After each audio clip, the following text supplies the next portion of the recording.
Jornal Especial Giovana Felice. Oferecimento: Complexo Hospitalar Astrogildo de Azevedo, Imobiliária Prize, Companhia dos Bichos, Vivacity Arquitetura e Unimed Santa Maria.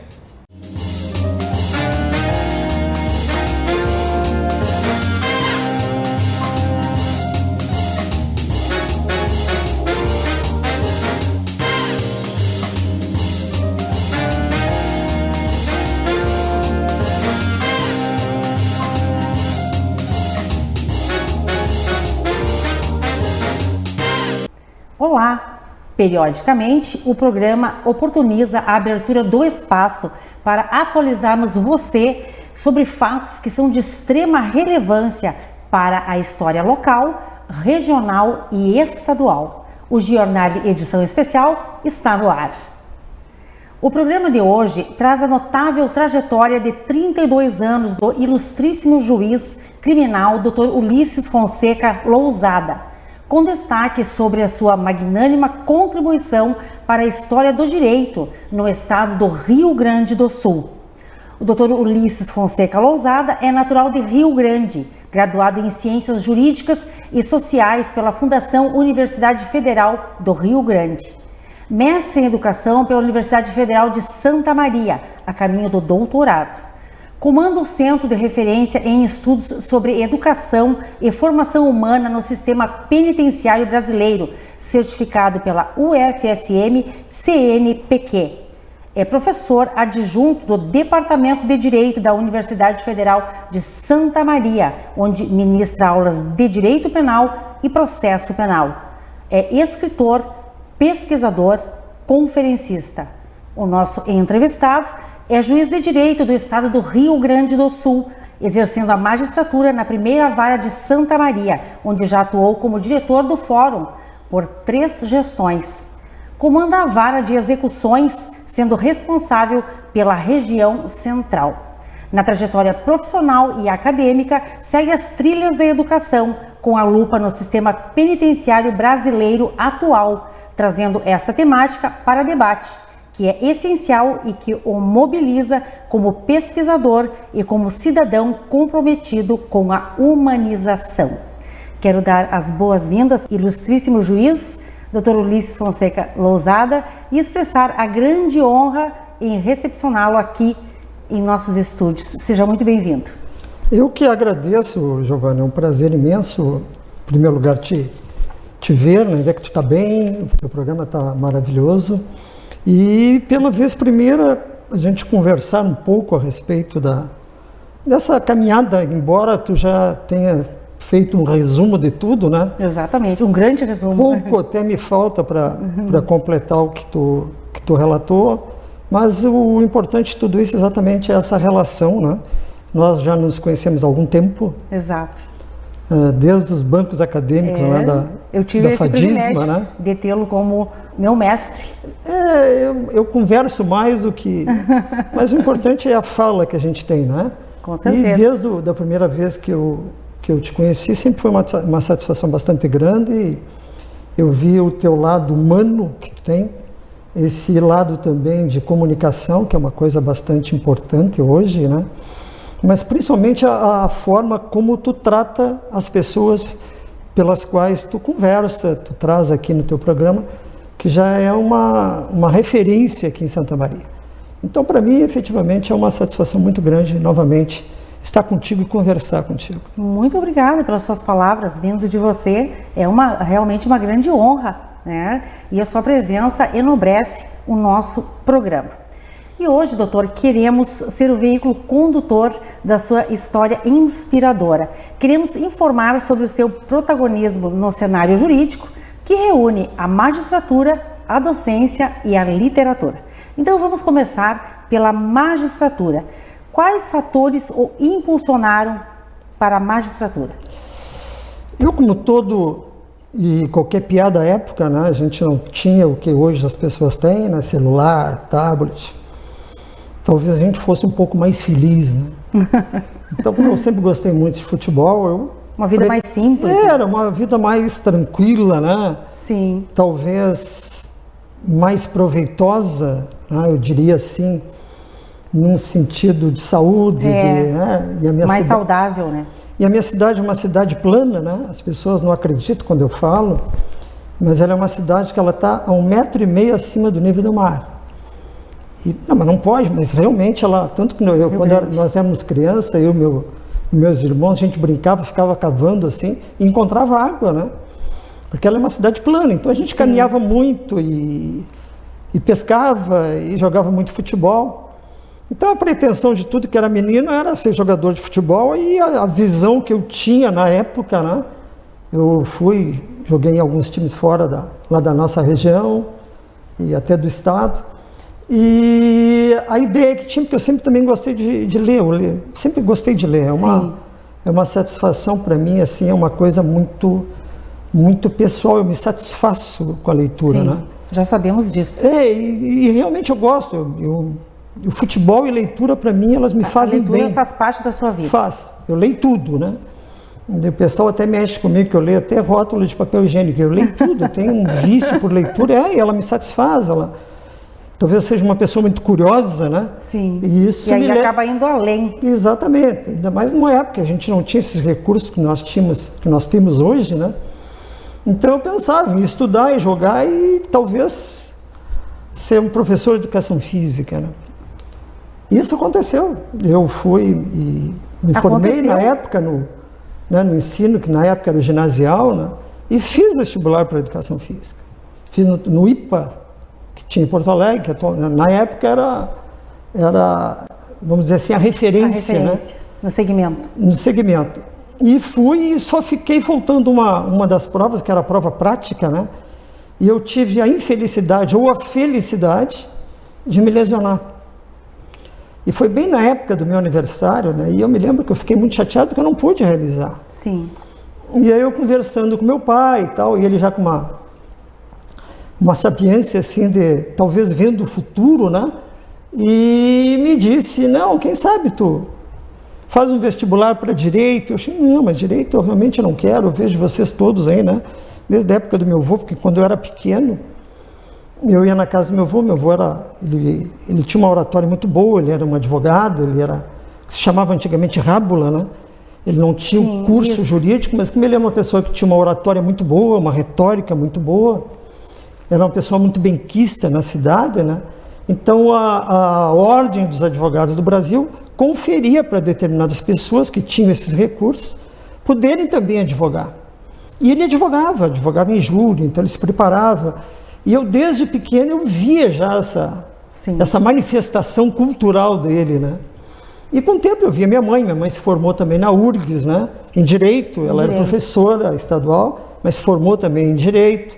Meu pai, enfim, então eu via aquela vida que eles levavam assim, e eu achava uma coisa muito, muito complexa, muito longe de mim. Sim, assim. muito mas difícil para galgar. Exatamente. Não, e era uma coisa bem complexa para mim, assim, um piá, né? Mas ao mesmo tempo hoje eu faço a conclusão que aquilo tudo ia entrando dentro de mim. Né? Mal sabia que estava no sangue. Mal sabia que podia de alguma forma um dia enfrentar isso aí. Sim. E aí fiz esse vestibular para educação física e fiquei nessa parte da prática, né? Sim. E aí meu pai, não, mas faz o vestibular para direito, mas direito na minha vida vai ser complicado, vocês todos falam direito, eu quero de repente tomar um outro rumo. Mas aí me matriculei e tive sorte, ingressei na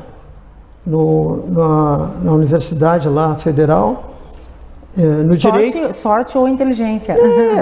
Talvez. E eu me lembro como se fosse hoje. Nós tínhamos aula às 5h10 da tarde e até às 11h10 da noite. Tá? Era bem puxado. Era lá no campus, na universidade, né? Era fora da cidade. Sim. E a primeira aula que eu tive... Distante. Giovana, uma matéria que não tem aqui em Santa Maria, são poucas universidades que tem. Era Rio Grande e a URGS, Porto Alegre. Era Direito Romano. Não tinha essa matéria. E era extremamente importante, porque é o direito romano que propicia aquela parte básica do direito civil, do direito romano, né? O jus civilis, enfim. E quando eu entrei, eu me sentei e cheguei, não vou gostar disso aqui. E me sentei e parece que eu viajei.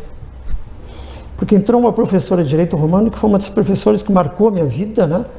Porque ela efetivamente me trouxe uma ideia, uma visão de direito, de um direito romano, em que nós fazíamos júri com pretores, e aquilo me encantou. Eu realmente... Assim, que você se identificou. Num passe de mágica, eu me identifiquei com tudo aquilo. Depois, quando eu cheguei em casa, eu fiquei quieto, parado, e meu pai no outro dia, mas e aí, meu? Eu fiquei, pois é, e fui levando, e eu não conseguia ainda processar, pegar aquilo que eu estava realmente sentindo. Sim. Né? E sabe que eu fui indo, e me apaixonei, e fiz, veja, eu completei a faculdade em 4 anos. 4 anos? 4 anos eu fiz a faculdade. Concluiu antes? Concluí antes. E no terceiro ano, 3 anos e 6 meses mais ou menos, eu consegui tirar uma carteira de provisório, né? E já comecei a fazer audiência, já fazia júri, com a participação sempre de um advogado, né? Sim. E aí começou a minha vida e eu fui, me formei no dia do meu aniversário, tive essa felicidade. E 2 meses depois eu tinha... Olha que interessante, no dia do aniversário. Exatamente, no dia do meu aniversário. 2 meses depois eu fiz concurso para docente lá na Universidade Federal. Também tive a sorte, tinha uma vaga, consegui entrar, 3, 4 meses depois eu já estava dando aula. E veja, eu estava dando aula para os colegas que eram meus colegas de curso. De curso. Desde lá, desde lá. E eu tive uma passagem que é bem importante, né? Porque quando eu entrei na sala de aula para ministrar, e veja, eu estava dando Teoria Geral do Processo, TGP. E as 2 cadeiras que me deram, Teoria Geral do Processo e Direito Civil, Parte Geral. Um horror isso, né? Assim, no primeiro momento, né? Eu digo um horror hoje, olhando, né? E aí eu entrei, a primeira pessoa que eu vejo na primeira cadeira da sala de aula, eu olhei assim, o diretor, que foi meu diretor no colégio, lá no Colégio Estadual Lemos Juro, né? Porque eu sempre estudei em colégio público, nunca estudei em colégio particular, né? E eu encontrei primeira classe, o diretor. Que foi meu professor de física, e me olhando com aquela cara assim, porque ele já era um senhor, eu era um piá, né? E eu, seja o que Deus quiser, né? Aí me sentei, comecei a fazer a chamada, e aí aquela chamada bem devagar, lentamente, né? Bem lentamente, então... respirando, né? E vamos ver o que acontece, né? E aí me levantei e aí comecei a dar aula, né? Sim. E não parou nunca mais. E não parei nunca mais. É uma história muito bonita, né? Bonita, porque tu está fazendo eu me lembrar, eu retroagi, né, mentalmente. No passado. Mas, a sua família foi determinante, né? Foi a sua maior inspiração, porque você convivia, transpirava esse assunto em casa, né? Até então, iniciar a sua inserção neste âmbito, né? Então, foi realmente determinante. Eu acho que sim. Eu acho que sim, porque eu sou muito proativo, né? E eu não penso muito se os entraves, né, vão ser difíceis ou não. Sim. Eu desde guri sou assim, né? Você enfrenta para transpor. Eu penso que eu vou ter que vencer, né? Eu não penso em ser derrotado. Mas já fui muitas vezes. Mas eu acho normal, isso faz parte da vida, né? Mas entra para vencer. Eu entro sempre, procuro entrar para vencer. Para ganhar o jogo, né? Por isso que você é um grande vencedor. E sabe-se, doutor, que antes da sua atuação na área criminal, você atuou em outras áreas, né? E foram experiências que se somaram à sua carreira. Fale-nos sobre essas experiências. Porque ao mesmo tempo que eu entrei para a universidade, eu comecei a advogar, né? Eu advoguei durante 6, 7 anos, mais ou menos, não me recordo agora. E nós advogamos, sempre eu e um outro colega, em toda aquela região sul ali, Rio Grande, Jaguarão, Pelotas, São José do Norte, Santa Vitória do Palmar, enfim, Arroio Grande, toda aquela parte regional ali da região sul. Sim. A gente advogava até que um dia quis o destino, né? Talvez forçado pela minha mãe, porque minha mãe sempre tinha uma ideia de magistratura, ela se formou na URGS, né? O patrono dela foi Paulo Brossara, né? Tinha um outro eu não me lembro agora, mas também era tudo pessoas que... Ela teve grandes professores, a minha mãe, sabe? Então ela tinha ideia, muito eram juízes, magistrados, e ela é uma professora estadual, então ela sempre tinha aquela ideia de também um dia ter um filho. Ela estava tentando se formar no direito e ter um filho na magistratura. E eu entrei na magistratura realmente por acaso, né? Ela me matriculou, ela me escreveu, ela me levou. Primeiro dia, então, da prova, ela chegou, tem prova amanhã, me deu uma caneta e eu fui lá fazer a primeira prova. Eu nem tinha, porque tinha ido a Porto Alegre para vê-la, né? Ela morava em Porto Alegre na época. E fiz a primeira prova, fiz a segunda, aí vi que estava dando, aí comecei a dar uma... Embora eu já vinha estudando há bastante tempo, né? Porque a gente, para dar aula, a gente precisa preparar e eu bastante empolgado. É o antes, o durante e o depois.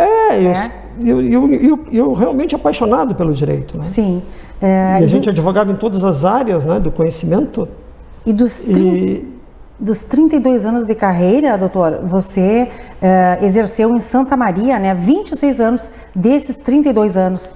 Como juiz, sim. Como juiz. Como juiz, sim. Eu comecei a carreira da magistratura em Pelotas. Sim.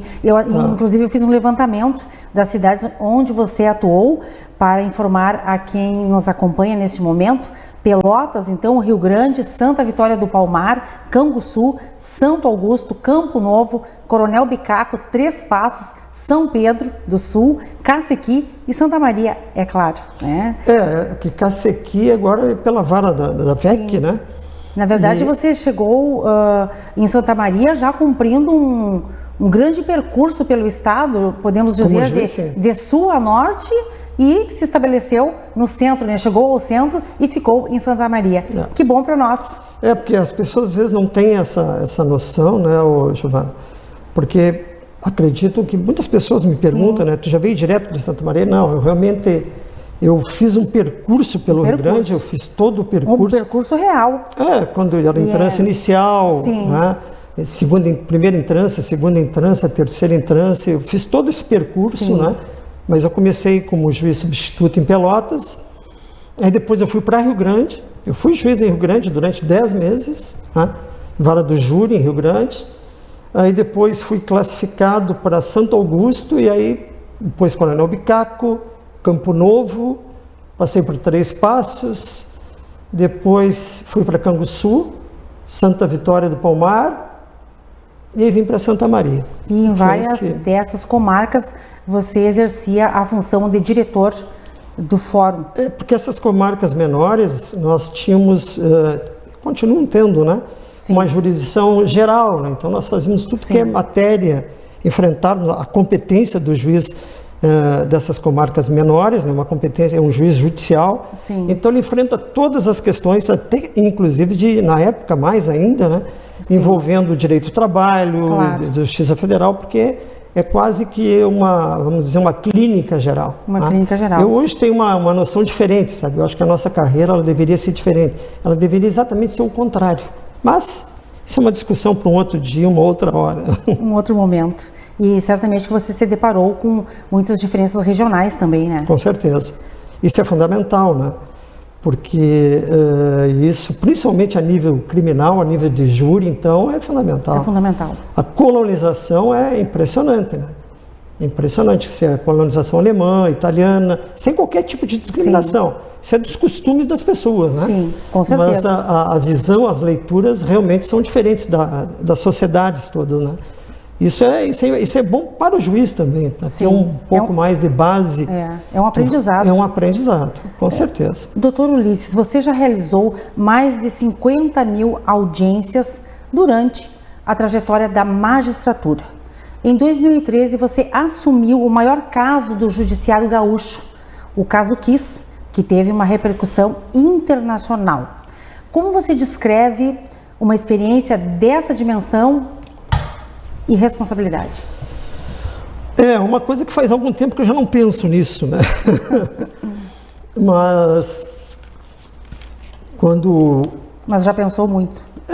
Quando bateu nas portas lá da primeira vara criminal e do júri, esse processo envolvendo a Boate Kiss, nós estávamos de férias, né, Giovana? E quando chegamos, já havia uma prisão preventiva decretada, bem decretada pelo Dr. Harris, grande colega que nós temos aqui em Santa Maria, uma pessoa maravilhosa, e vendo tudo aquilo que tinha acontecido, porque não tem quem não tenha ouvido falar, escutado. O mundo ouviu aquilo, O mundo ouviu. O mundo ouviu, o mundo escutou, e o mundo tomou, enfim, a visão que entendia mais para cada pessoa, que entendia a respeito daquele fato que teria acontecido. O fato em si, eu estou dizendo. Sim. O fato em si. Quando eu vi aquela situação, o que eu tive que fazer? Eu tive que pensar comigo como que eu vou caminhar nessa situação. Porque realmente, diante da magnitude da situação toda, da complexidade, eu não estou dizendo da dificuldade jurídica, não é isso? Mas pelo tamanho da situação toda. A proporção. O envolvimento de várias pessoas, né? Então eu tive que pensar, refletir e fazer uma trajetória através de princípios processuais. Porque a nossa legislação, o nosso Código de Processo Penal não iria corresponder, como não corresponde a situações dessa complexidade. Sim. Foi o que eu fiz. Eu comecei a trabalhar através de princípios processuais, que a gente conversa muito, né? Conversamos na sala de aula a respeito disso. E hoje, mais do que nunca, isso, né? Sim. Eu venho até fazendo uma incursão muito grande a respeito dos princípios, venho estudando muito, né? Já desde a época já vinha falando num direito processual penal constitucional, não esse processo penal que as pessoas falam, que as pessoas trabalham com ele, mas um direito processual penal constitucional mesmo, né? Sem qualquer viés, seja para um lado ou seja para o outro, mas um direito processual penal constitucional que tem uma visão universal de tudo. Ampla. E com base exatamente no direito processual penal constitucional instrumental, mas em contraditório, eu segui a minha caminhada, minha trajetória, tentando fazer com que ele fosse instrumental, enxuto, né? Mas ao mesmo tempo pontual. Que eu pudesse seguir em frente sempre, mas não prejudicando as partes, seja a acusação, seja a defesa, mas ao mesmo tempo que eu levasse adiante, porque processo é isso, né? Sim. Processo significa tu seguir em frente. Seguir em frente. Tanto que o voltar para trás, o retardamento, que é o não cesso, isso aí é que dá litigância de má-fé. Porque é exatamente o contrário da litigância de má-fé é o processo. Porque o processo significa dizer seguir em frente, né? Sim. Não numa visão teleológica, mas numa visão de procedimento, de caminhada. Sim. E eu tentei traçar minha caminhada nesse sentido. Ouvi 800 vítimas, ou quantas vítimas, evidentemente vivas, pudesse, seria uma coisa totalmente fora de controle e sem qualquer tipo de objetivo. Impossível. Porque se ele é instrumental, efetivo, um depoimento, para que 2 depoimentos para dizer a mesma coisa? Sim. É exatamente isso que eu penso do processo penal. Né? E muitas vezes se insiste nisso. Então, caminhei e fiz essa minha trajetória nesse sentido. Com certeza tiveram muitos recursos. O STJ, o nosso Tribunal de Justiça, o STJ, o STF, todos eles refutaram, porque entendiam, né, a preocupação do juiz nessa caminhada. Nós ouvimos em torno de 209 pessoas. Andamos por mais de 12 cidades, Giovana. As pessoas não sabem disso. É um caso muito complexo. Nós conseguimos formar 110 volumes. Foram 22 mil folhas. Ou seja, foram 9 anos de muito trabalho físico, né, psicológico, e a grande satisfação que eu tive é que nesses 2 primeiros anos, além dessa caminhada toda, nós conseguimos ser a melhor vara criminal do Estado. Olha. Porque nós não deixamos, além de proceder esse processo criminal, nós não deixamos de fazer também os outros processos, as outras audiências, os outros júris, né? Sim. Por isso a gente conseguiu ser, não digo eu, digo a vara criminal toda, né? E que me inclui. Conseguiu cumprir com todas as demandas, né? E tendo em mãos um caso tão complexo, né? Que efetivamente imaginamos o desgaste psicológico e o desgaste físico ocasionado por uma tragédia dessa dimensão, né? Que repercute na nossa sociedade até hoje, né? Na nossa coletividade de uma forma ímpar. Exato, e veja, a gente conseguiu fazer em torno. Tinha um processo da KIS e nós conseguimos fazer em torno de 1.100 audiências ainda no ano. 1.100 audiências. No outro ano eu não me lembro quanto, e aí passou um ano, no outro nós fomos novamente, né, a primeira vara criminal, foi novamente agraciada como a melhor vara criminal do Estado. Então, por 3 vezes nós temos lá. Então, isso me gratificou bastante. Porque, primeiro, que eu não tive exclusividade. Sim. Eu continuei ainda na frente da primeira vara criminal. Eu tive exclusividade só lá no final, no 9º ano, quando eu já estava para dar a sentença, né? E aí me foi facilitado nesse sentido, me ajudou bastante, evidente. E ficamos nessa caminhada até os 92 minutos do segundo tempo, né? Porque nós marcamos o júri, me lembro, para segunda-feira, e era domingo, véspera, tomar um pouquinho d'água, porque eu estava o dia inteiro fazendo audiência. Exatamente. Era domingo, véspera, e nós ainda estávamos esperando se haveria, qual seria a decisão do recurso. E eu ainda estava psicologicamente focado, porque nós conseguimos, claro, evidentemente, com uma ajuda magnífica da Universidade Federal de Santa Maria, através do professor Burman, né? Através do professor Schuch, do Mário Ronaldo, todos que nos deram um maior carinho, um maior afeto e principalmente nos propiciaram, né, que nós fizéssemos júri. Nós estávamos com tudo pronto. Tudo pronto. Que bom que você teve todo esse apoio. Todo o apoio. Também do tribunal, né, nós conseguimos... Sim. Enfim, nós estávamos com a Polícia Rodoviária Federal, Estadual, a Polícia Civil, a Polícia Federal daqui, a Brigada Militar, os bombeiros, a Prefeitura Municipal. Nós estávamos com tudo, absolutamente tudo pronto. Inclusive, até com os jurados, eram 50 ou 60, parece, eu já tinha conversado com eles. Quando veio, então, a decisão respeitável. Sim. Eu sou uma pessoa que, como eu gosto que respeite também aquilo que a gente faz, eu também respeito o que os outros fazem. Então, para mim, tem que ser recíproco. Para mim, decisão tem que ser cumprida, né? E, embora eu tenha um posicionamento diferente, e é um direito meu ter um posicionamento diferente, veio uma decisão, ela foi cumprida, e aí houve, então, o desaforamento, né? Porque nós iríamos fazer o júri, porque muitos advogados tinham realmente pedido para que o júri se realizasse aqui em Santa Maria. Sim. E fizemos isso, e essa foi a nossa atividade. Sim. Não sei se haverá alguma mudança posterior, enfim, mas o importante é que eu acho que o serviço foi feito, foi realizado. E é o que me reserva. Quero parabenizá-lo, né, pela eficiência, pelo trabalho que foi realizado aí com excelência neste caso, né, que é um caso, como comentado, o maior caso do Judiciário Gaúcho, né? Que só quem tem o caso em mãos é que pode, né, falar com propriedade sobre o assunto, né, que se depara com a situação, né, que deve ser resolvida, e todos os processos, né, sendo desenvolvidos com todos os envolvidos respectivamente. Então, parabéns, doutor, e seguimos em frente, né? O Jornal Especial faz um breve intervalo. Na sequência, mais informações relevantes sobre a exitosa carreira do juiz criminal Dr. Ulisses Fonseca Lousada. Volto em instantes.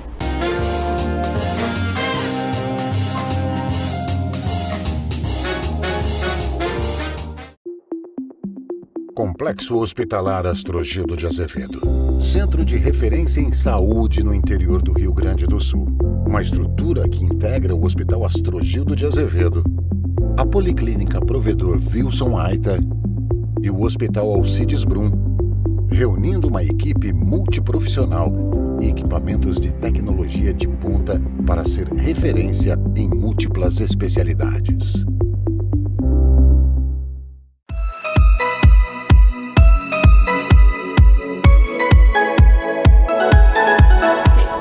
Olá! Hoje apresentaremos o trabalho desenvolvido pelo escritório Vivacity Arquitetura.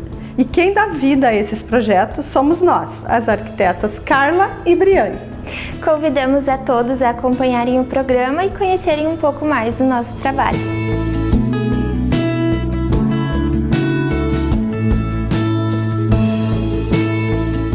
Neste projeto, o conceito foi elaborar um espaço contemporâneo, atemporal, leve e que refletisse a personalidade da nossa cliente.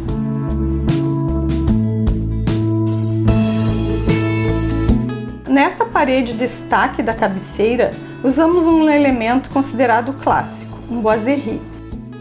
Porém, demos uma atualizada no uso, colocando um papel de parede contemporâneo para compor. O ripado onde foi anexado a TV, ele é multifuncional, mas aqui foi utilizado com a função de uma barreira visual ao acesso e que assim acaba dando maior destaque à penteadeira.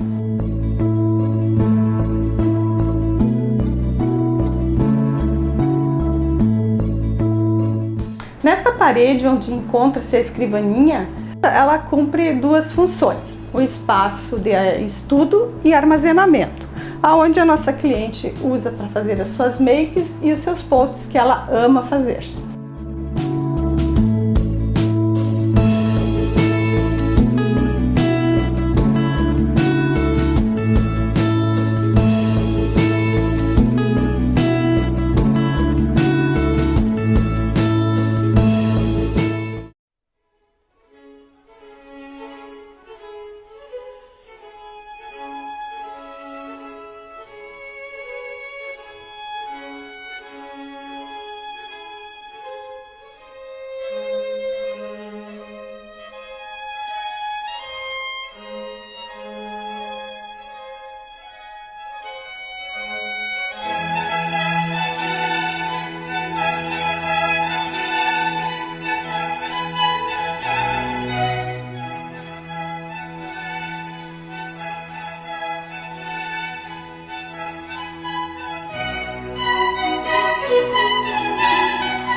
Meu nome é Luiz Antônio Noal, eu faço parte da direção da Ótica Noal. Hoje eu estou aqui para apresentar o nosso laboratório de surfaçagem.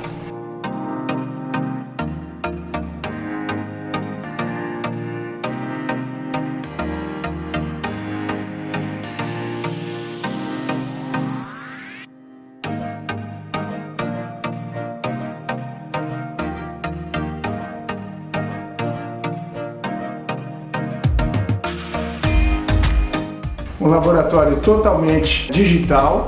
Hoje, como todos sabemos, as lentes, a grande maioria é digital. Possibilita uma melhor confecção das lentes para uma melhor visão dos nossos clientes.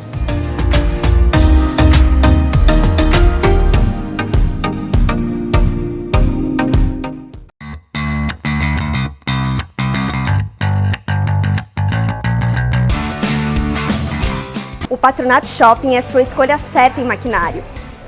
Somos a concessionária Elite Steel mais antiga em atividade em Santa Maria, com mais de 15 anos de atuação, trabalhando com todo o seu portfólio de produtos disponíveis no Brasil. Contamos com o setor de peças originais Steel, oficina técnica especializada e consultores técnicos que sempre estão disponíveis para auxiliá-lo na compra do equipamento correto para o seu uso. Além de concessionária Stihl, somos uma empresa autorizada para consertos de cortadores de grama e trituradores Tramontina, bem como trabalhamos com produtos da mesma marca, além de Buffalo, Garten, Linus e Motomil. Tudo em relação à sua máquina você encontra aqui, no Patronato Shopping.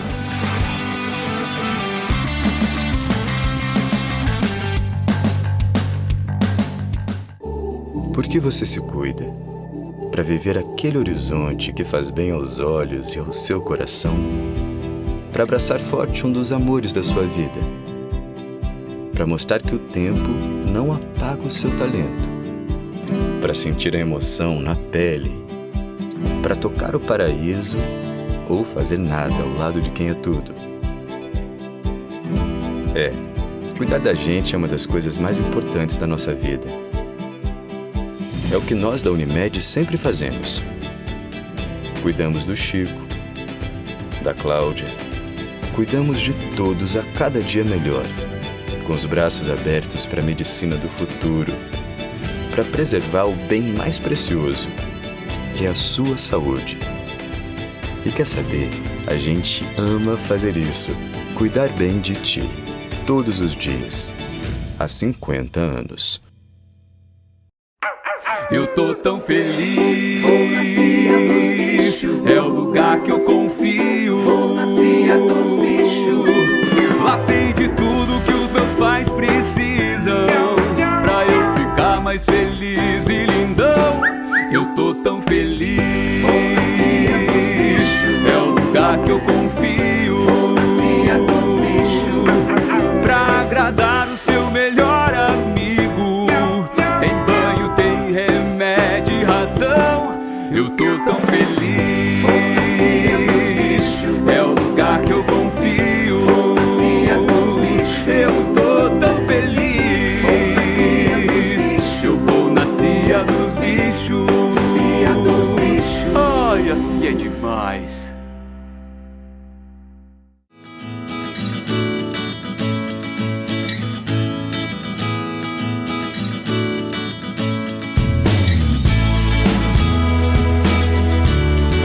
Equipe do setor feminino da Cibrama, apresentando nossa gerente Mara, Wanda, Lígia, Vilma e Rosane. E todas aqui esperando vocês por um atendimento carinhoso e profissional. Estamos aqui à espera de vocês, queridos clientes, e agradecemos por todos esses 65 anos que nos prestigiaram.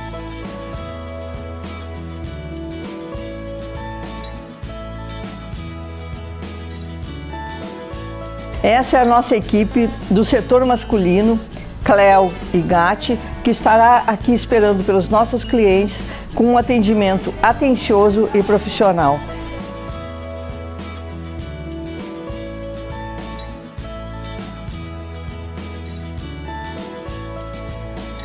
São 65 anos de atuação no Comércio Santa Maria e nós agradecemos a todos os nossos clientes pela credibilidade que a nossa loja alcançou ao longo desse tempo, vendendo qualidades, bons produtos e atendendo nossos clientes com muito profissionalismo. Agradecemos a todos e espero que se mantenham conosco por mais 65 anos. Muito obrigada.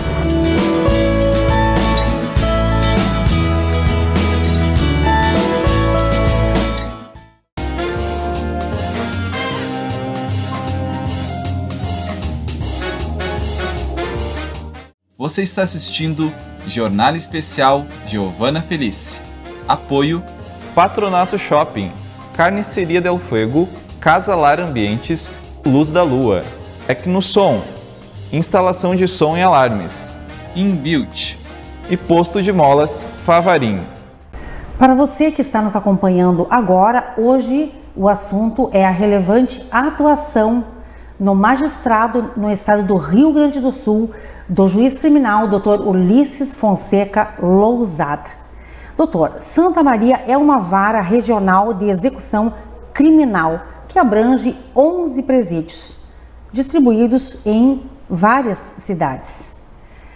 Gostaríamos que você nos falasse como você consegue cumprir com todas essas agendas, como você organiza o seu dia a dia. Realmente é uma outra paixão na minha vida, né?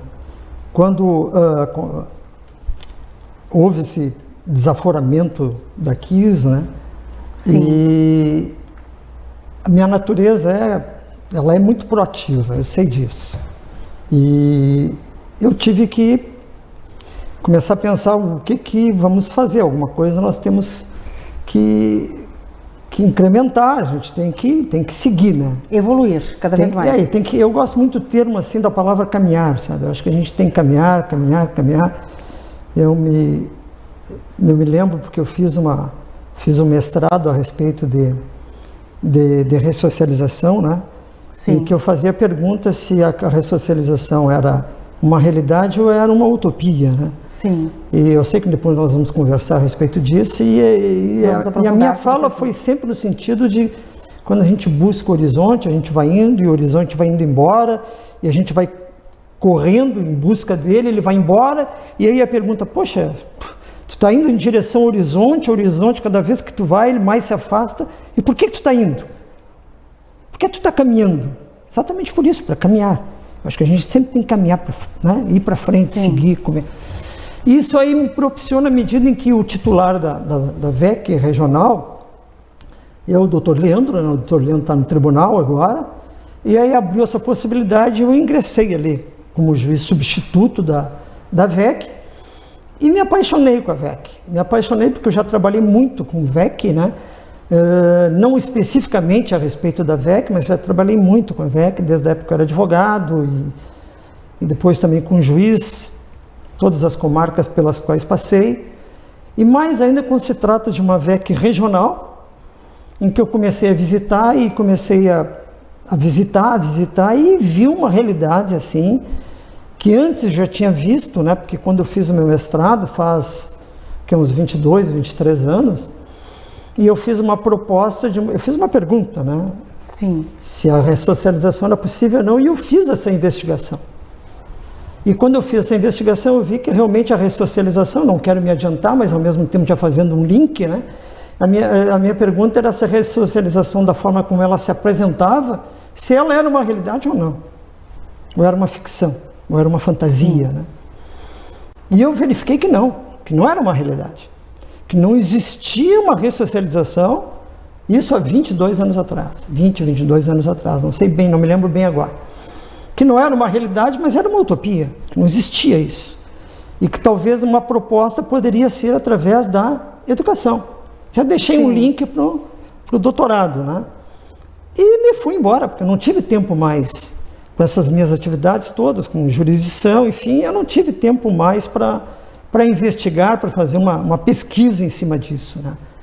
E eu me lembro na época, porque quando eu entrei na magistratura, antes de entrar na magistratura, eu fiz um mestrado na URGS, a primeira turma de mestrado de processo civil na URGS, eu fazia parte disso.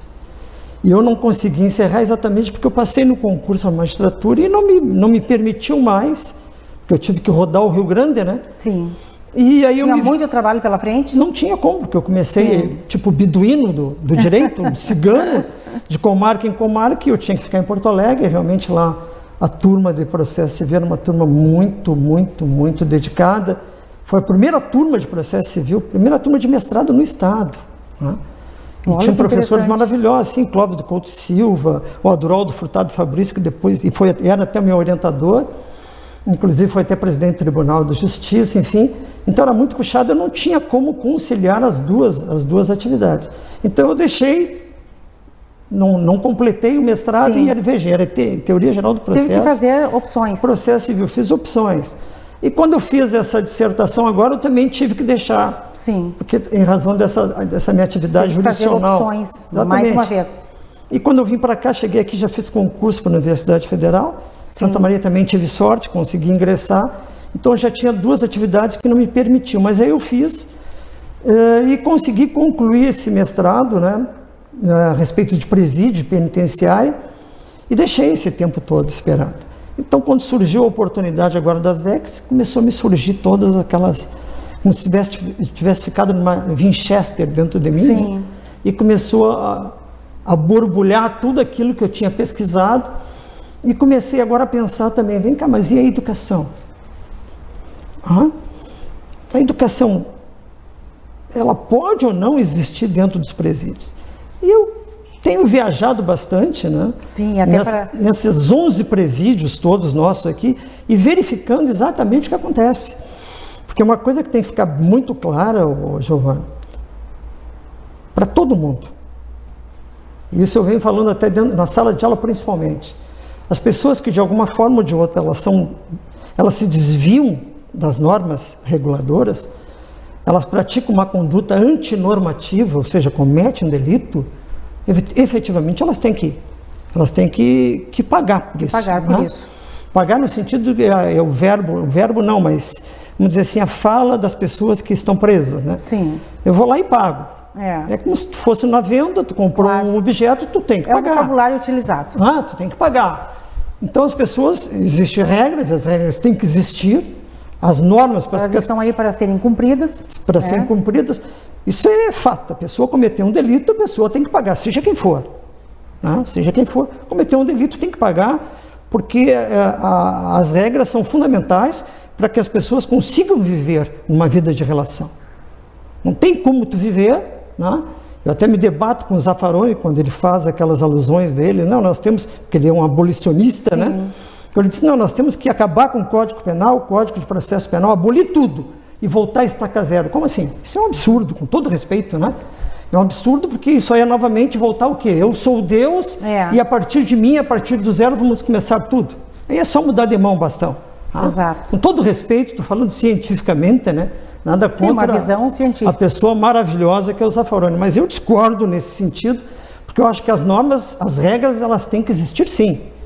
Porque o meu direito termina quando começa o teu. Sim. E com base nisso aí eu comecei a emergir dentro desses presídios e tenho entrado e vou nas galerias. Esse último mês de janeiro, no início do mês de janeiro até o final do mês de janeiro, com 45 graus, com 46, estou eu e o pessoal do NIGE lá comigo, né? E a gente vai nas celas verificar se... Porque uma coisa é tu cometeu o delito e outra não é, e não exclui que essas pessoas também têm direitos e garantias fundamentais, que tem que ser asseguradas para as pessoas isso. Sim. Mas ele é preso? Sim, ele é preso. Ele está pagando pelo que ele fez. Mas isso não significa dizer que ele não seja uma pessoa, um ser humano, e que tem que ter respeito. Sim, com dignidade. Com dignidade, tem que ter dignidade. Dignidade humana, né? Embora a nossa Constituição Federal ela traga talvez um impropério linguístico, que ela fala em dignidade da pessoa humana. Poxa, se é pessoa tem que ser humana, né? Não estou querendo corrigir nada, mas talvez seja alguma coisa que tem que ser revista. Uma redundância aí. Uma redundância, pessoa humana, né? Então eu gosto mais de dignidade humana que já resume... Eu sei o que diz a Constituição, mas eu estou tentando de alguma forma doutor, expressar. E para o melhor entendimento de quem nos assiste, você atende presídios localizados nos municípios de Santa Maria, naturalmente, né? São Cepé, Caçapava, Agudo, São Vicente do Sul, Cacequi, Jaguari, Júlio de Castilhos e Tupanciretã, que pertence a Júlio de Castilhos. Pertence a Júlio de Castilhos, é verdade. E houve aumento de criminalidade, como foram os índices de criminalidade nesses municípios durante a pandemia? Olha, primeiro, esses presídios todos eles trouxeram uma coisa que eu achei bastante significante. A Covid, o índice de Covid foi muito pouco. Quanto à população mundial, quase todo mundo pegando Covid, sim, nesses presídios não acontecia isso. Teve presídio que não teve Covid, porque o pessoal realmente se cuidou, as pessoas cuidaram, as pessoas que estão lá. Eu tenho também informações que vêm de encontro, e não ao encontro, de muitas falas. Sim. Porque eu estou há muito tempo nessa caminhada, sabe, Giovana? Eu tô há bastante tempo, não só como juiz, mas também como advogado. Eu fazia muito júri como advogado, fazia muita audiência como advogado. E a visão que eu tenho é uma visão do fato, uma visão da realidade, e não dos livros da academia. E a visão que eu vejo é uma visão completamente diferente da visão que muitos livros que eu tenho lido bastante agora têm trazido. Sim. Por exemplo, existe uma coisa chamada porta giratória, que é uma porta em que tu faz o cálculo das pessoas que entram e das pessoas que saem no presídio. Existe uma informação dizendo que nós temos em torno de mais ou menos 780 a 790 mil presos no Brasil. Isso é que é a informação que trazem para a sociedade. Sim. E não é verdade. Nessas portas giratórias eu fiz uma pesquisa de campo, vendo, ouvindo, sentindo, que sai mais do que entra. Chocante isso, né? Chocante. Que as pessoas dizem o contrário. Mas dizem através de onde e por onde que dizem. Se baseiam em quê? Eu estou me baseando no que eu estou vendo. Sim, na realidade. Isso é o que se chama de porta giratória. Entra e sai. Talvez um presídio dos 11 tenha no outro mês entrado mais do que saiu. E o mais do que saiu, eu vou te dizer assim, em torno de 700 para 600. Tem presídios que têm vagas. Tem presídios com alguma lotação demasiada? Sim, tem. Sim. Mas todos esses presídios muito bem administrados pelos seus diretores. Inclusive tem 2 presídios aqui nesse juizado de execuções, nessa VEC regional, que são dirigidos por 2 mulheres. 2 mulheres diretoras de presídio masculino e que fazem um serviço brilhante. Brilhante. Muito bem. E se dedicando de corpo e alma, algumas até no final do mês, dando do seu próprio salário para corrigir, às vezes, determinadas situações que não seriam elas que deveriam trazer, mas deveriam ser abastecidas pelo próprio Estado. Eu presenciei, né, uma dessas pessoas, não vou dizer quem, porque talvez até devesse dizer, mas ela não gostaria que eu dissesse, elas pagam remédio para muitas pessoas que estão aprisionadas, do seu próprio salário.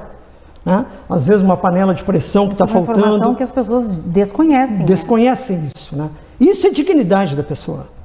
Isso é dignidade humana. Mas é preso. Sim, mas ele está pagando, ele está cumprindo com aquela dívida que ele tem, não para com o Estado, porque o Estado não existe. Né? O que existe é a sociedade, existe governos, governantes, né? Mas Estado, quem é o Estado? O Estado é um ente fictício, fruto da razão, né?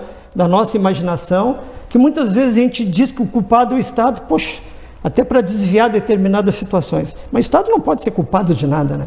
Uma lei também não, né? Mas o Código Penal, o Código de Processo Penal, mas a lei penal é que é ruim, a lei processual penal que é ruim. A lei penal, a lei processual penal, ela não tem cor, ela não tem partido, ela não tem etnia, né? Ela não tem sexo. Como assim? Se eu leio o artigo 121 do Código Penal, diz matar alguém, pena de 6 a 20 anos, qual a ideologia? Sim. Não existe isso, né? Não é a lei que está errada, não é o Estado que está errado. Doutor, suas informações são tão pertinentes, né, que nós queremos saber mais e mais sobre a situação, em especial dos presídios, sobre a estrutura física, disponibilidade dos agentes penitenciários, aproveitar esta oportunidade no programa, tratando essencialmente dessas questões. Não, e eu acho pertinente isso. Por exemplo, agora aqui em Júlio de Castilhos, ali tem um diretor, o Gabriel, impressionante o que esse diretor fez, sabe? Ele fez um convênio entre Júlio de Castilhos e Tupã, entre os 2 municípios, em que eles arrecadam caixas de leite. Aí eles tiram aquele alumínio de dentro, os presos tiram, né? Sim. Ou melhor, as pessoas que estão segregadas tiram o alumínio, fazem placas e distribuem para as casas populares. O que significa dizer isso? Significa dizer que no verão 9 graus diminui de calor e no inverno 4 graus diminui de frio. Veja, olha o serviço, isso é ressocialização. Através de quê? Da inteligência de um diretor de presídio, né? Juntamente com todo o pessoal, que não é muito, são poucos. Sim. Existe uma deficiência muito grande. Mas veja, e sabe qual é o prejuízo? Uma grande iniciativa. Sensacional. E sabe qual o gasto que ele tem? R$100 por mês. R$100. E o gasto, sabe o que é? Linha para costurar. Sim. Veja, o CNJ emitiu agora recentemente uma forma de trazer assistência para a educação, para o lazer, enfim, etc. E eu conversando com ele, falei disso, né, de nós fazermos, de repente, fazer um campeonato, e ele fez um campeonato de futebol, em que ele ficou um mês inteiro, e até ele me permite, agora ele não gosta de falar, mas eu tenho que falar, porque as coisas boas a gente tem que dizer. Ele ficou um mês inteiro falando que queria disciplina e tal. Não teve nenhuma discussão, não teve nenhuma briga. O pessoal se emocionavam, né? Se emocionaram antes do dia do jogo. Teve taça, medalha, mandaram uma carta para mim, agradecendo. Isso é uma forma do quê? De tirar um pouco da ociosidade que tem dentro dos presídios e fazer com que as pessoas se sintam mais pessoas, se sintam mais gente. Claro que existem deficiências muito grandes, tá? Muito grandes, porque a responsabilidade dos presídios, eu não quero esticar esse outro assunto, mas a responsabilidade do presídio, da segurança e da saúde é do Estado, não é da União. O Estado é que tem que abastecer, seja a segurança, seja a saúde. Tá? Mas isso não significa dizer que se o Estado, porventura, não vem cumprindo com a sua função, que aquelas pessoas que de alguma forma possam, também contribuam, né? E eu procuro, como juiz da VEC, ou estando como juiz da VEC, né, trazer alguma contribuição. Todo o dinheiro que é arrecadado, nós distribuímos para todas essas casas, para de alguma forma arrumar celas, portas, câmeras, enfim, o que a gente pode, a gente procura ajudar. Eu sei que depois tu tem uma outra pergunta, né? Exato. A respeito de um inscrito, e eu estou deixando exatamente para quando chegar essa oportunidade, né, Giovana? Exato, doutor. Antes de nós irmos para o intervalo comercial, eu gostaria que você aprofundasse mais um pouco sobre a ressocialização, né? Você já iniciou esse assunto, mas agora eu gostaria que você continuasse, nos explicasse um pouco mais, que é um assunto tão importante. É muito importante. Não podemos deixar passar. É muito importante, mais ainda do que eu vou falar. Não estou dizendo que a minha fala é importante. Eu estou dizendo mais ainda do que eu vou falar, porque eu sempre acreditei, cientificamente, que a ressocialização estava na lei. Inclusive, quando eu fiz o meu mestrado, eu botei que uma das finalidades da pena era punir, prevenir e ressocializar. Eu estava errado. Como também estou errado em muitas coisas que são escritas, estão erradas no que se refere à ressocialização. Por quê? Porque a lei, em momento algum, ela diz que tem que ser ressocializante. Não diz isso. Não tem nenhuma lei, não está na Constituição, não está na LEP, que fala que a pena é ressocializante. A pena tem duas funções: punir e prevenir. Ah, mas é a ressocialização. Isso é coisa da doutrina. Isso é uma coisa de um humanismo, né? De humanístico que nós temos, mas a lei não diz isso. Então eu fico, às vezes, né? Quando eu vejo pessoas, ou leio, que as pessoas dizem, poxa, mas a prisão faliu. A pena de prisão faliu. O presídio faliu. A ressocialização faliu. Para falir alguma coisa, primeiro a pessoa essa coisa tem que existir. Como a ressocialização nunca existiu, nunca faliu, então. Não tem que falir. Não tem que falir. Segundo, se a prisão tem como finalidade reprimir e prevenir, ela reprime realmente. Então a finalidade dela é correta. Sim. Eu não estou dizendo que isso aí, mas ela não ressocializa. Sim, a lei não fala que ela tem que ressocializar. Quem fala que ela tem que ser ressocializante somos nós. As pessoas que estudam, as pessoas que trabalham, as pessoas que têm uma visão humanística, mas a lei não diz isso. Sim. Mas está lá na LEP. Não, o que a LEP diz é o seguinte, ela fala que tem que prestar assistência educacional. Porque quando se fala em ressocialização, tu tem que falar ou tem que ter uma visão maior do que isso, ou seja, de que a pessoa cumpra a pena e volte e ingresse na sociedade de forma que não venha reincidir. Exato. De forma que não fique 2 meses e se sinta que está fora daquele meio e retorne para lá. E quando fala em educação de escolaridade. De dar, nós vamos agora 3 dias com referência ao trabalho, 3 dias de serviço por 1 de pena, ou 18 horas de educação por 1 de pena. Sim, mas qual é a educação que tu estás levando para dentro de um presídio? Português, matemática, inglês? Isso ressocializa?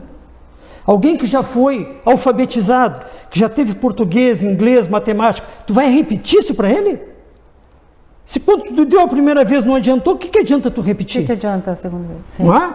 E tu vai o que? Alfabetizar essas pessoas. Só que aí tem um outro fator muito importante que se chama o livre-arbítrio. Será que essa pessoa realmente ela quer estudar? Ou ela vai estudar para uma outra finalidade, para só reduzir a sua pena? Sim. E se é isso, e é isso que acontece, que é o que se chama de remissão, cadê a ressocialização nisso? Não resolve, né? Aonde que está? É ruim dizer isso. E eu estou falando isso não como juiz, sabe? Eu estou falando isso como um investigador científico, né? Sim. Como pesquisador, como estudioso, como professor da universidade, né? É esse o sentido. E até como forma de reflexão. Sim. Para que as pessoas, não é crítica, é contribuição. Contribuição para a sociedade. Desculpa, mas não é trazer aquela informação do mais do mesmo. Sim. Porque tem muita coisa escrita, muita coisa falada, Giovana, que é mais do mesmo. Sim. Então eu estou tentando provocar, né, a fala, a conversa, o discurso nas pessoas, que as pessoas venham a refletir a respeito disso. Porque uma coisa muito complicada que existe, hoje o preso está contido, amanhã ele está contigo. Complicado e real. E às vezes as pessoas, poxa, mas preso, porque a ideia de prisão, ela não traz, existe um certo distanciamento, seja do Estado e seja da sociedade. As pessoas não dão muita importância para o sistema prisional, não dão. Elas fazem mais ou menos como se fosse uma proforma. Entrega o trabalho, tá, tem trabalho, tem estudo, tem isso. Sim. Mas não existe essa preocupação. Mas ela tem que existir. Porque é aquilo que não é frase minha, né? Mas hoje ele está preso. Ele está contido. Mas amanhã ele está contigo. Então, ele vai retornar para lá. De um jeito ou de outro, ele vai retornar para lá. Porque a pena tem um fim. E quando ele cumprir, quando ele pagar, ele retorna. E como que ele vai retornar? Essa é a pergunta. Qual preso que tu queres de volta para a sociedade? É isso que eu tenho que perguntar para as pessoas. Para a sociedade. Sociedade, qual preso que tu queres quando retornar para o teu clã, para a tua vida, para a tua cidade, para o teu estado, para o teu país, para o teu mundo? É isso. Essa é uma caminhada. Muito bem. E no que concerne, então, a ressocialização, você afirma que o sistema não ressocializa, ao contrário, tira do sujeito a possibilidade de voltar a integrar-se à sociedade. Não, eu queria fazer uma vírgula. Eu não estou dizendo bem isso assim, Giovana. Eu estou dizendo o seguinte. Veja, a pena, ela é necessária. A pena é necessária. A prisão cumpre com a sua função? Cumpre. Porque ela reprime. Tu pode até discutir se ela é ou não preventiva. Sim. Preventiva no seguinte sentido. Qual a finalidade da pena? Tu cometeu um delito, tu vai pagar. Sim. E ao mesmo tempo informar para a sociedade, dizendo, olha, se alguém cometeu um crime, vai para a cadeia. Então é o sentido preventivo. Tu pode até discutir esse sentido preventivo da pena. Mas hoje ninguém tem mais medo de ir para a cadeia. Por quê? Porque existe progressão, existe remissão, enfim, a lei penal porque a lei penal, ela é muito leniente. As pessoas dizem, não, mas o Código Penal ele é extremamente punitivista. Minha gente, não é isso. Não é isso. Se a gente verificar, fazer uma análise do direito penal em si, o direito penal, cada dia que passa, ele traz benefícios no sentido de reduzir a pena. Alguém que é condenado a uma pena de, 18 anos, 3 anos, 2 anos e meio, está na rua, um semiaberto. Sim. Porque exatamente, não estou dizendo que eu sou contra esses benefícios. Sim. Eu estou dizendo exatamente o que diz a lei. 2 anos e meio, 3 anos, a pessoa está no regime semiaberto. Então, esses 18 anos são 18 anos fictício. A lei penal, ela é muito leniente, sim. E na verdade, nessa direção, urge repensarmos novas políticas públicas, políticas educacionais, para não termos o mesmo, o delito, né, na sequência. Exatamente. Aí entra no preso. O que nós queremos para a nossa sociedade? Né? Então, resumindo... É nesse sentido. Resumindo, aquela ideia que se tem, que a pena é punitiva, preventiva e ressocializante, primeiro, ela não tem nada de ressocializante, porque não está na lei. Sim. E eu sou a favor da ressocialização? Sim, todo mundo é, eu acho. Né? Com certeza. E nos caráteres, punitivo e preventivo. Punitivo, sim. Preventivo, vamos botar no meio. Então, de 3, nós temos 1,5. Sim. Mas só que nós temos que trabalhar com a ressocialização. Sim, tem que trabalhar com... Tem que trabalhar. Esse é um assunto bastante abrangente, né? Claro. E que vamos convidá-lo para participar de uma outra edição para continuarmos a falar desse assunto tão importante para a nossa sociedade, né? Teríamos muito mais a falar, né? Mas precisamos fazer uma pausa no nosso jornal. Vamos fazer então um intervalo comercial, hoje entrevistando o juiz criminal Dr. Ulisses Fonseca Lousada. Em seguida estamos de volta.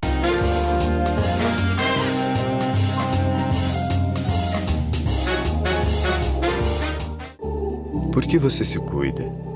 Para viver aquele horizonte que faz bem aos olhos e ao seu coração? Para abraçar forte um dos amores da sua vida? Para mostrar que o tempo não apaga o seu talento? Para sentir a emoção na pele? Para tocar o paraíso ou fazer nada ao lado de quem é tudo? Cuidar da gente é uma das coisas mais importantes da nossa vida. É o que nós da Unimed sempre fazemos. Cuidamos do Chico, da Cláudia, cuidamos de todos a cada dia melhor, com os braços abertos para a medicina do futuro, para preservar o bem mais precioso, que é a sua saúde. E quer saber? A gente ama fazer isso, cuidar bem de ti, todos os dias, há 50 anos. Eu tô tão feliz, é o lugar que eu confio. Lá tem de tudo que os meus pais precisam, pra eu ficar mais feliz e lindão. Eu tô tão feliz, é o lugar que eu confio, pra agradar o seu melhor amigo. Eu tô tão feliz, é o lugar que eu confio. Eu tô tão feliz, eu vou na cia dos bichos. Ai, assim é demais.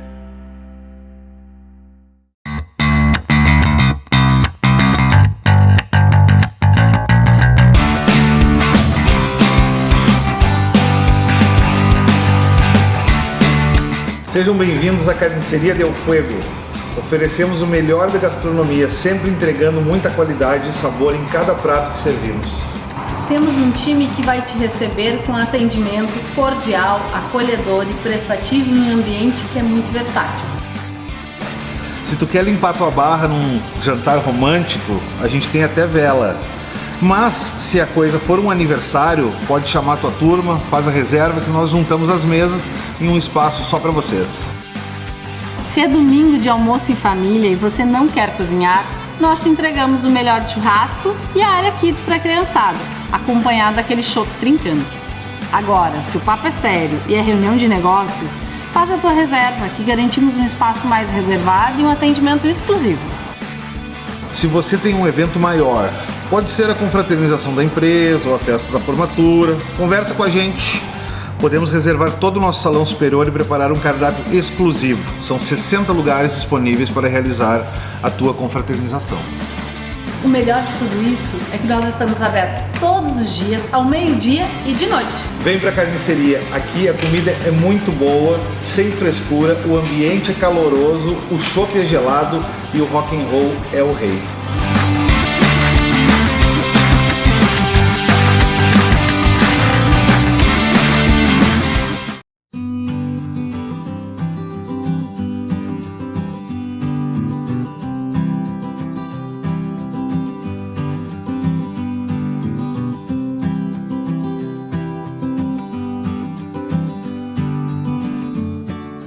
Olá pessoal, tudo bem? Eu sou a Silvana Gomes, eu sou uma das diretoras da Casa Lar Ambientes. Hoje eu gostaria de apresentar a nossa loja para vocês, que vem com uma proposta totalmente diferenciada para o mercado de Santa Maria.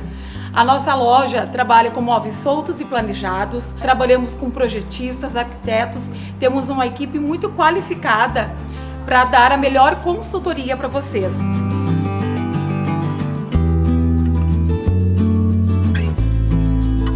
Então, pessoal, eu gostaria de reiterar e reforçar esse convite. Venha nos conhecer no endereço Avenida Prefeito Evandro Ber, 4799, em Camobi. Será um prazer recebê-los em nossa loja.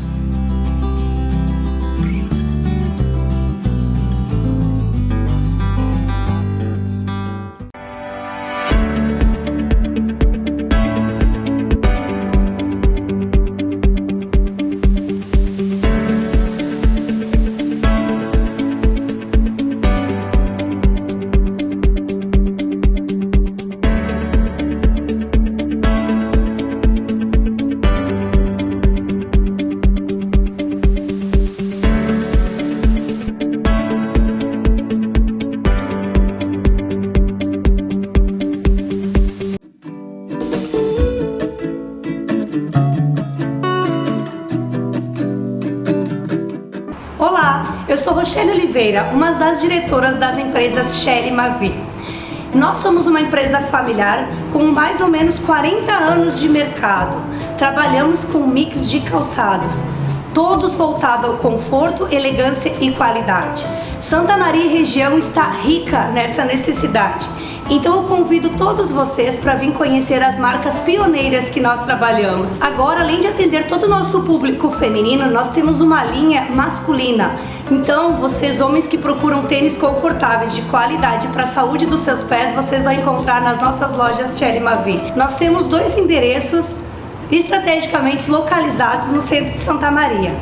Nós estamos aqui na Presidente Vargas, esquina com a Serafim Valandro, e também temos na Acampamento, quase esquina com a José Bonifácio. Vocês encontram todo o carinho e atendimento que vocês precisam.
Você está assistindo Jornal Especial Giovana Felice.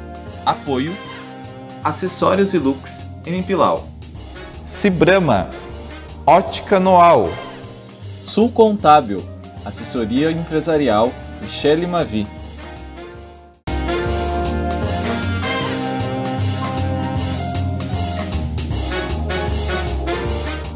Continuamos a entrevista com o juiz criminal Dr. Ulisses Fonseca Lousada. Agora vamos falar da docência. O que representa para você a trajetória de mais de 3 décadas de docência, ministrando aulas nas principais instituições do estado do Rio Grande do Sul. É um momento assim, eu vou te dizer, Giovana, sublime para mim, sabe? Eu já fiz essa indagação e o ano passado, talvez, o ano retrasado, quando começou essa pandemia, eu comecei a refletir a respeito dessa minha caminhada toda, né? Sim.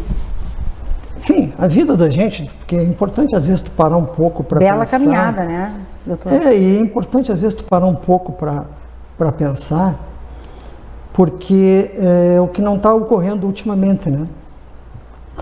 O mundo hoje parece que as pessoas não pensam mais. Eu vejo essa gurizada aí, com todo respeito, né? Mas eu vejo que hoje as pessoas são capazes de ficar 3, 4 dias no celular e não ficam 5 minutos consigo. Realmente. Consigo próprio, né? Elas não conseguem... É verdade isso que você está dizendo. Elas não conseguem ficar com elas mesmas, né? E quando se deparam, não sei até qual foi o... Porque quando fala em pandemia do vírus, do coronavírus, eu acho que existe um vírus muito maior, que é quando as pessoas ficam, às vezes, 2, 3 minutos com elas mesmas, elas já saem correndo, tem alguma coisa que foi incutido de uma forma invisível nas pessoas, que fazem com que as pessoas não consigam mais ficar, eu não estou nem dizendo com aquela pessoa que está do lado delas, mas elas não estão conseguindo ficar mais com elas mesmas. E os jovens, então, hoje, mais ainda, né? Os jovens hoje, eles estão todos unidos no sentido de uma competição. Então, quando eu vejo as pessoas dizendo, não, mas o fulano está assim, porque cada família... Não existe, com todo respeito, a gente sabe que existe um outro conceito de família, eu entendo, e tem que se mudar através das mudanças, né, que ocorrem na vida. Mas o jovem hoje, a família do jovem são os amigos. É a balada,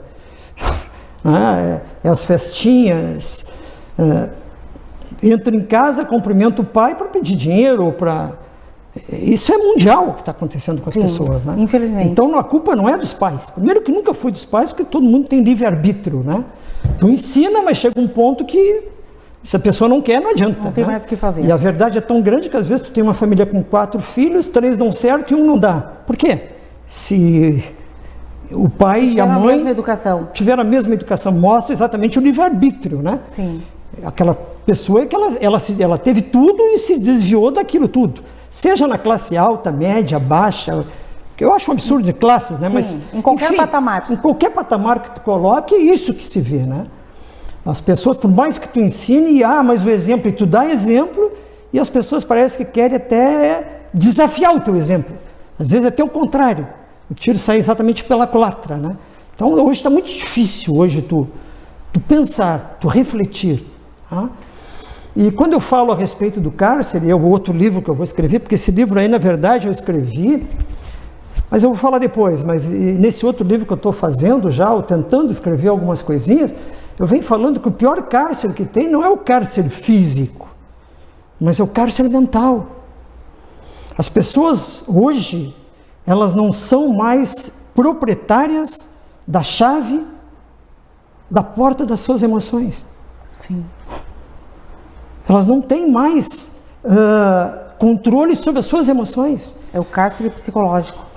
Tu vê esses meninos todos, eles dirigem maravilhosamente bem, grandes carros, mas eles realmente não são hábeis para dirigir as suas emoções, seus pensamentos, seus sentimentos.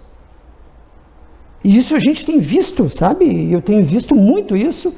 Eu sei que era da cibernética, da evolução, enfim.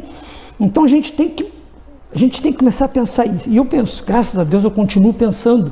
E paro para pensar e nesses meus pensamentos, né, que não são vazios, porque são meus e eu consigo enxergá-los, ou pelo menos senti-los, né?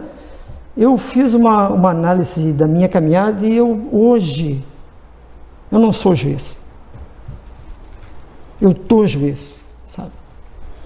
Eu não fui advogado, eu estava advogado na época, eu me sinto realmente um educador.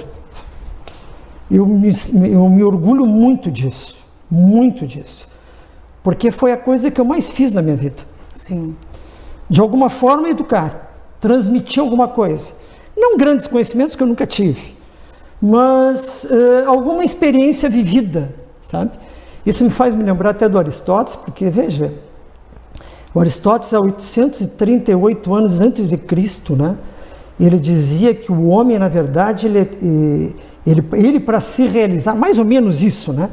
Para ele se realizar, ele tinha que viver do empirismo, ou seja, do dia a dia, da experiência, né? Porque a experiência, a vivência que faz a educação e cria o homem. Tá? Não é só o caráter científico, e eu vejo isso pela caminhada na magistratura, o dia a dia, vendo as dores do mundo, né? E esse serviço que eu faço é isso. Eu trabalho com as dores do mundo. Com as dores do mundo. Eu trabalho com as dores do mundo. Eu sou talvez um médico do direito, como os juízes são os médicos do direito. Não que a gente vai trazer o antibiótico que vai curar aquela dor, mas vai trazer pelo menos algum remédio que vai anestesiar de alguma forma aquele conflito intersubjetivo de interesse que surgiu ali naquela vida relacional. Sim. Eu me lembro que meu pai dizia assim, poxa, então agora tu virou bombeiro. E eu dizia assim, poxa, é mesmo, né? Ele, claro, porque tu vai tentar apagar a chama do conflito social. E é essa a função que a gente tem. Exato. E isso aí é uma forma de educar, sabe? Então, e quanto mais eu passo, mais eu me deparo, eu não quero pegar essa inimizade dos garantistas monoculares ou dos garantismos integrais, mas eu fico pensando assim, poxa, mas as pessoas, quando trabalham uma questão mais jurídica, e tu vai entender bem isso que eu vou falar, Giovana, mas as pessoas, não, mas o juiz não pode buscar a verdade real. Poxa, o Aristóteles, ele vinha falando exatamente disso, que a gente tem que buscar a verdade real. Claro que é um erro gramatical que eu vou dizer, mas uma forma até pedagógica. A verdade verdadeira. A verdade verdadeira. Porque se eu não for procurar a verdade verdadeira, eu vou procurar a verdade mentirosa. Realmente. Ou então eu como juiz, vou ter que parar, esperar, ficar tipo abajur, para que as partes digladiem, e aí trago uma mentira, vamos supor, assim, no sentido técnico, e eu vou julgar mentira. Será que é isso que a sociedade quer? Então, na verdade, nós estamos tendo mais uma involução, sabe? Veja, o Aristóteles veio e deu a bandeira, e aí passou os tempos, e a gente está voltando tudo para chegar até onde o Aristóteles disse. É uma evolução cultural. Né? Sim. É impressionante isso. E eu acho que o papel disso tudo é a questão da educação. A educação, a educação é o grande poder. Porque o homem primitivo, Giovanni, ele era solitário, mas ele era muito proativo. Só que ele não era egoísta. Ele não era mau, ele não era perverso, ele não era amoral. E por quê?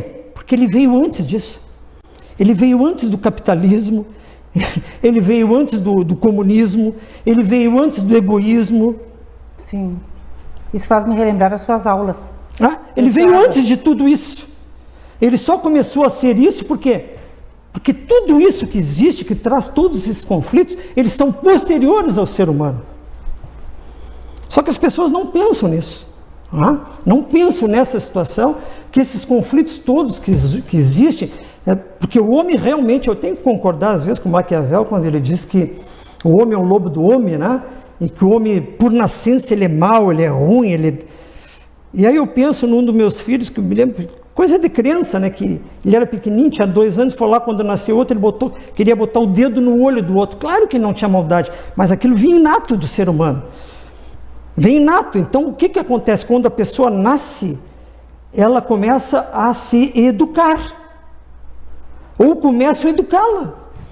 E aí a gente tem que puxar o Nelson Hungria, né? Quando ele falava dos freios inibitórios. O que a gente é na vida é isso.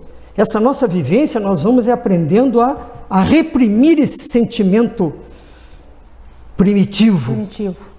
Doutor, você falava em orgulho, né? Realmente deve ser indescritível ver hoje um juiz, um promotor, um defensor, um advogado, um bacharel em direito, um profissional da área jurídica, reconhecidos profissionais da área jurídica que passaram por você e absorveram conhecimentos.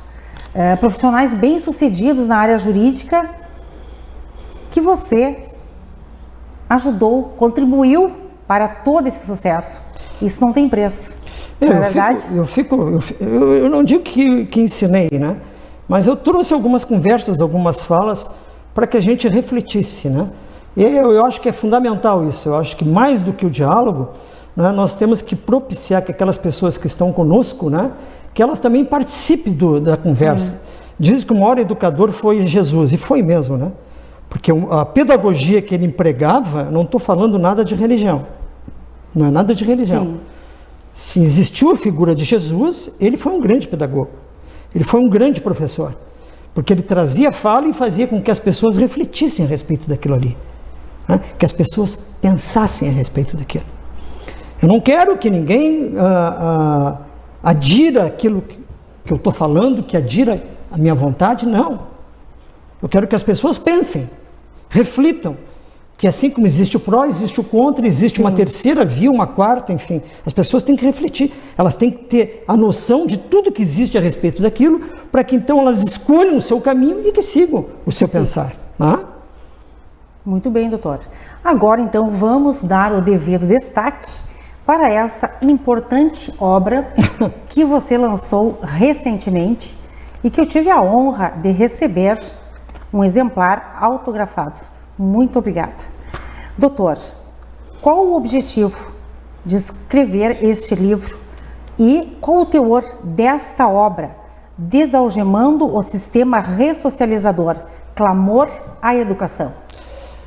Isso aí foi produto, né, da nossa caminhada lá pelas trilhas da academia, né, em que nós, na época, trouxemos como proposta a educação. E não havia ainda a remissão pela educação. Nós tivemos a felicidade de 18 anos antes já propor a educação como forma de remissão. Então, um livro que foi feito há 20 anos, mas parece que é atual para hoje. Muito atual. Embora eu já tenha uma outra visão, mas não vou nem dizer aqui, eu já tenho um outro enfoque. Mas o objetivo de publicar, eu tenho muita coisa para ser publicada, sabe, Giovana? Tem muita coisa. Então significa que vem mais livros por aí? Eu não tenho tempo para isso, sabe? Realmente não tenho, mas eu tenho muita coisa já escrita, né? De livros de processo penal, de direito penal, já tenho até estocado todos os assuntos, mas não tenho efetivamente tempo para isso. Realmente não tenho. Me aposentar, mas pode ser que eu consiga fazer isso, ou agora eu consiga traduzir nisso. Mas eu tô... Que é um ganho para a sociedade. Mas eu me empenhei e fiz em 1 semana e meia até, porque eu já tinha mais ou menos pronto, né? Com o objetivo de tentar ajudar. Sim. Porque embora não seja tarefa minha, função minha, eu vi num determinado local uma situação que não me deixou confortável. Né? Não me deixou confortável porque eu vi num determinado estabelecimento total que não existe cela para determinados gêneros. Sim. Tá? E como não se dispõe dessa verba, eu estou tentando ver se consigo vender esse livro e pegar a verba e doar para esse estabelecimento. Vale informar então que o valor arrecadado através do livro será para melhorar esses locais privativos de liberdade. Doutor? Porque eu vi especificamente, né? Eu vi uma pessoa tentando fazer uma sala de aula num determinado estabelecimento total.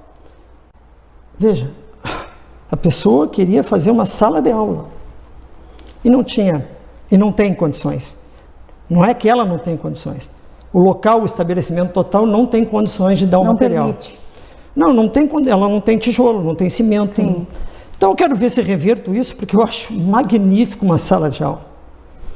Eu acho que tem que ter sala de aula. Mas não tem na localidade tal, não tem. Eu sei, e deveria ter sim. Mas agora, pelo fato daquelas não terem sido cumpridas as regras para aquelas pessoas ou para aquela comunidade, isso não desautoriza-me a contribuir para um local que eu acho que não existe tantos olhares assim. E é importante nós informarmos, né, para quem quiser adquirir a obra, que ela está à disposição. Está na SESMA. Na SESMA em Santa Maria.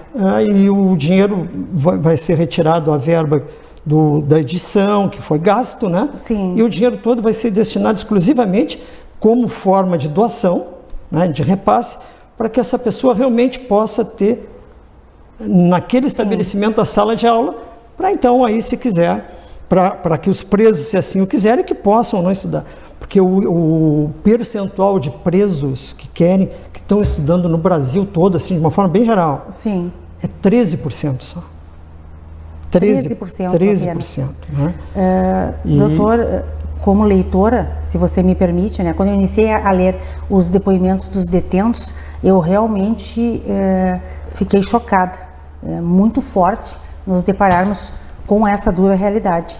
Este livro, no meu entendimento, é um instrumento riquíssimo, né, para os futuros pensadores discutirem a reformulação do sistema prisional brasileiro, por exemplo, né, levando em consideração o contexto dos apenados, a situação de todos os envolvidos. O enfoque que eu venho trazendo já, caminhando já depois disso aí, já estou caminhando, né? Sim. É que eu quero buscar através da educação, porque é um choque muito grande, sabe, Giovana? Educação e presídio. Eles são dois ramos, vamos colocar assim, dois caminhos que eles são conflitantes.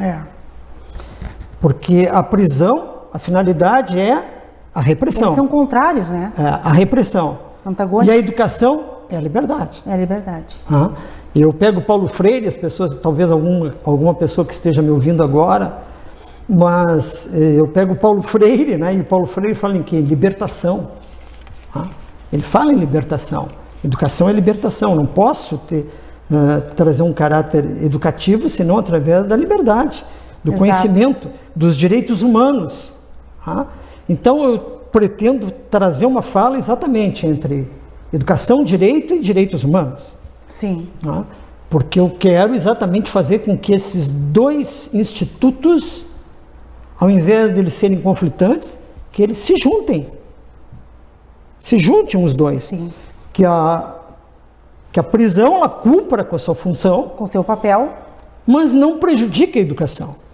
E que a educação também cumpra com seu papel e não prejudique o caráter repressivo. Mas é uma longa trajetória, né, a ser percorrida. Mas será que é possível?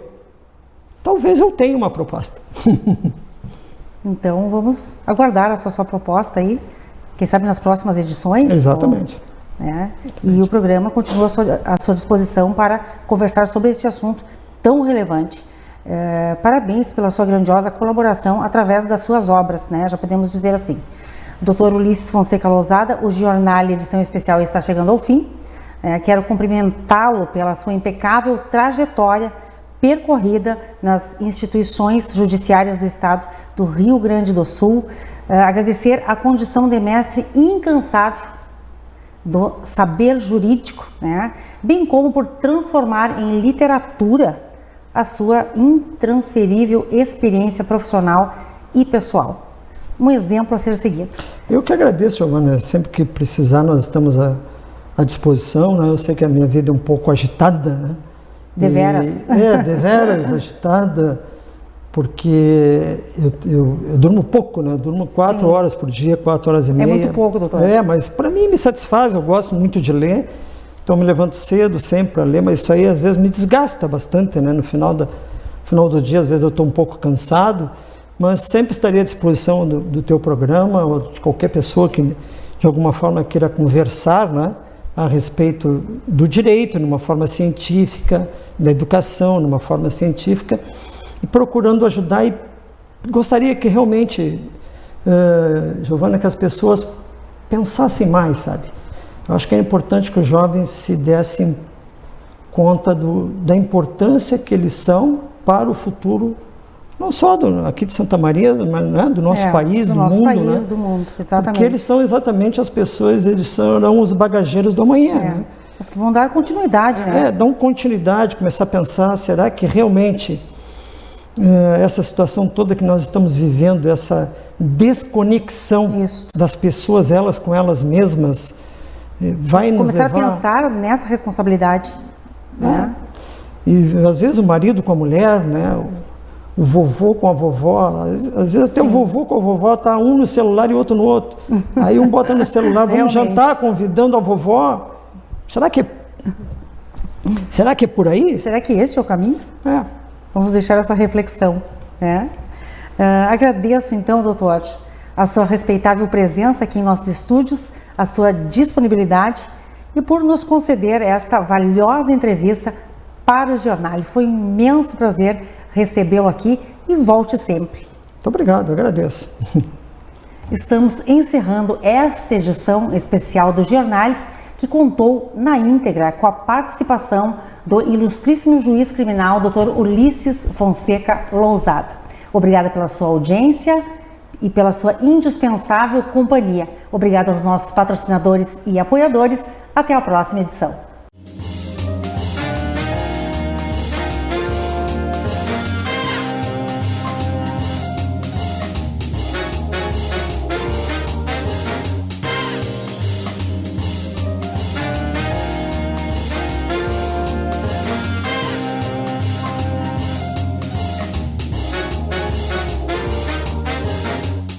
Você assistiu Jornal Especial Giovana Felice. Oferecimento: Complexo Hospitalar Astrogildo de Azevedo, Imobiliária Prize, Companhia dos Bichos, Vivacity Arquitetura e Unimed Santa Maria.